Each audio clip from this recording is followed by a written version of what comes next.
દક્ષિણ ગુજરાતમાં 100% વધારે વરસાદ પડી ચૂક્યો છે અત્યારે.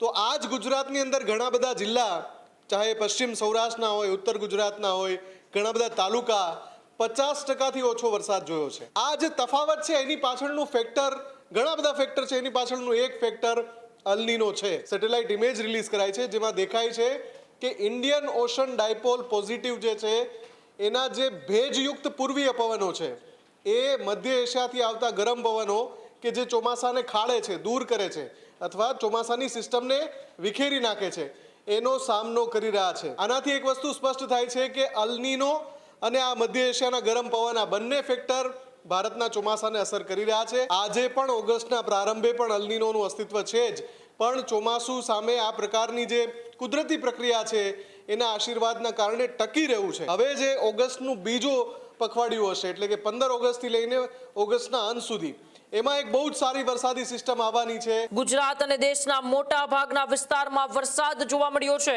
વરસાદનું કારણ પૂર્વીય ભેજયુક્ત પવનોની દિવાલ છે. પાકિસ્તાન અને મધ્ય એશિયાથી આવે છે આ શુષ્ક પવનો ખોરવી શકે છે નૈઋત્યના ચોમાસાને.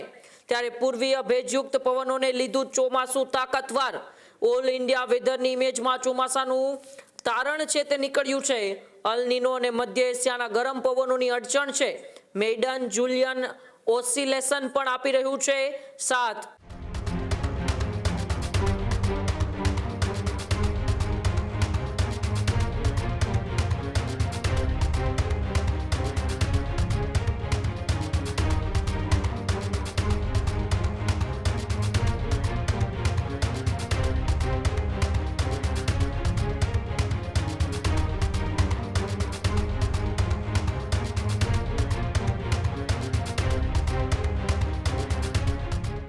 ત્યારે ઇન્ડિયન ઓશન ડાયપોલ પોઝિટિવની પણ ચોમાસાને મદદ મળી રહી છે. અલ નીનો જેવા પરિબળોની અસર હોવા છતાં ચોમાસું છે તે ગુજરાતની અંદર ખૂબ અત્યાર સુધી સારું રહ્યું છે. ગુજરાત અને દેશના મોટા ભાગના વિસ્તારોની અંદર વરસાદ જોવા મળ્યું છે. તેમનું કારણ પૂર્વીય ભેજયુક્ત જે પવનો છે તે પવનોને લીધે ચોમાસું છે તે સતત ગુજરાત અને દેશની અંદર સારું રહ્યું છે. પાકિસ્તાન અને મધ્ય એશિયાથી આ શુષ્ક પવનો આવી રહ્યા છે. ત્યારે શુષ્ક પવનો નૈઋત્યના ચોમાસાને ખોરવી પણ શકે છે. પૂર્વીય ભેજયુક્ત પવનોને લીધે ચોમાસું એ વધુ તાકાતવર છે. આપ આ દ્રશ્યો જોઈ રહ્યા છો જે ઓલ ઇન્ડિયા વેધરની ઇમેજ છે તેમાં ચોમાસાનું તારણ મળી રહ્યું છે કે મધ્ય એશિયા અને પાકિસ્તાન તરફથી જે શુષ્ક પવનો આવી રહ્યા છે તેને લઈને જ ગુજરાત, રાજસ્થાન, મધ્યપ્રદેશ અને મહારાષ્ટ્ર જેવા કેટલાય રાજ્યોની અંદર ચોમાસું છે તે તાકાતથી આગળ વધી રહ્યું છે. મેઇડન જુલિયન ઓસિલેશન પણ આ ચોમાસાને સાથ આપી રહ્યું છે. ત્યારે ઇન્ડિયન ઓશન ડાયપોલ પોઝિટિવની પણ એ મદદ મળી રહી છે. ત્યારે વરસાદનું કારણ એ પૂર્વીય ભેજયુક્ત પવનો હોય તેવું અત્યારે સ્પષ્ટપણે જણાઈ રહ્યું છે. મુફદ્દલ મારી સાથે ન્યૂઝરૂમથી જોડાયેલા છે. મુફદ્દલ, જ્યારે ચોમાસાની શરૂઆત પહેલા અલ નીનોની અસર જોવા મળી હતી, 15 દિવસ ચોમાસું એ મોડું પણ થયું, પરંતુ અત્યારે ચોમાસું હવે અલ નીનો જેવા પરિબળો સામે મજબૂતીથી લડત આપી રહ્યું છે. બિલકુલ ઉમંગ, અને જે અત્યાર સુધી સવાલ ખૂબ પૂછાઈ રહ્યો છે કે અલ નીનો ક્યાં ગયો, અલ નીનો ક્યાંય નથી ગયો. અલ નીનો ઓગસ્ટમાં પણ એક્ટિવ છે, સપ્ટેમ્બરમાં પણ એક્ટિવ રહેવાનો છે અને બની શકે કે આગામી સમયમાં પણ અલ નીનો અસર કરતો રહે ચોમાસાની પેટર્નને. જો જ્યાં સુધી સવાલ છે વરસાદનો, આપણે ગુજરાતની સ્થિતિ જોઈએ તો દક્ષિણ ગુજરાતમાં 100%થી વધારે વરસાદ પડી ચૂક્યો છે અત્યારે. તો આ જ ગુજરાતની અંદર ઘણા બધા જિલ્લા, ચાહે પશ્ચિમ સૌરાષ્ટ્રના હોય, ઉત્તર ગુજરાતના હોય, ઘણા બધા તાલુકા 50%થી ઓછો વરસાદ જોયો છે. આ જે તફાવત છે એની પાછળનું ફેક્ટર, ઘણા બધા ફેક્ટર છે, એની પાછળનું એક ફેક્ટર અલ નીનો છે. આ વાત સ્વીકારવી પડશે. એક લેટેસ્ટ રિપોર્ટ ઓલ ઇન્ડિયા વેધરે પણ આપ્યો છે જેમાં અલ નીનો અને સાથે જ મધ્ય એશિયાથી જે ગરમ પવનો ચોમાસાને અસર કરવા માટે આવે છે એની સામે કેવી રીતે ચોમાસું લડત આપી રહ્યું છે એનો ચિતાર આપતી એક તસવીર રિલીઝ કરાઈ છે, સેટેલાઇટ ઇમેજ રિલીઝ કરાઈ છે, જેમાં દેખાય છે કે ઇન્ડિયન ઓશન ડાયપોલ પોઝિટિવ જે છે એના જે ભેજયુક્ત પૂર્વીય પવનો છે એ મધ્ય એશિયાથી આવતા ગરમ પવનો કે જે ચોમાસાને ખાળે છે, દૂર કરે છે અથવા ચોમાસાની સિસ્ટમને વિખેરી નાખે છે, એનો સામનો કરી રહ્યા છે.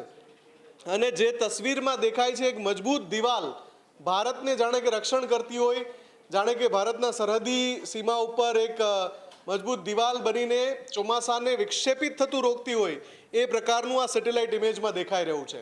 આનાથી એક વસ્તુ સ્પષ્ટ થાય છે કે અલ્નીનો અને આ મધ્ય એશિયાના ગરમ પવન આ બંને ફેક્ટર ભારતના ચોમાસાને અસર કરી રહ્યા છે.